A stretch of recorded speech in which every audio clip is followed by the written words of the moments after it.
But in the heat of the battle in mid-October, when they're entrenched in the town of Würselen, my guide Volker was able to take me to a church that is still standing. It was not Saint Sebastian, the one that was so heavily hit with artillery, but it was a church that was in good shape still. And he pulls up and he says, Ken, this church to your right, Saint Marien. He said, your father slept there during the heated parts of the battle when things would calm down at night. They didn't have night vision goggles back in those days, so there wasn't as much fighting at night. And he said, your father slept in this church.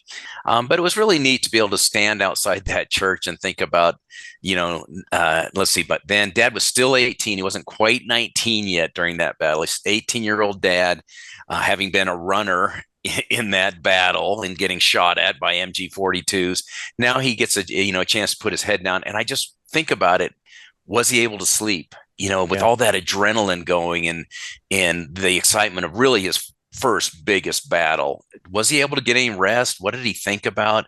How long did that night last? Did he conk right out, or did he lay there awake wondering what the next day would bring? Yeah, you bring up a very good point too. And Dad was a pretty religious man. So I wonder, a night in the church there, if that brought him more solace and just, spending a night somewhere else, maybe, in the warm embrace of God, for Yeah, him, yeah, maybe that yeah. felt him, a little bit more Yeah, and I comfortable. asked Volker. Is this and was this a Catholic church at the time? He goes, yeah, it's a Catholic church and still Yeah, is a Catholic church. So probably meant a lot to Dad. absolutely.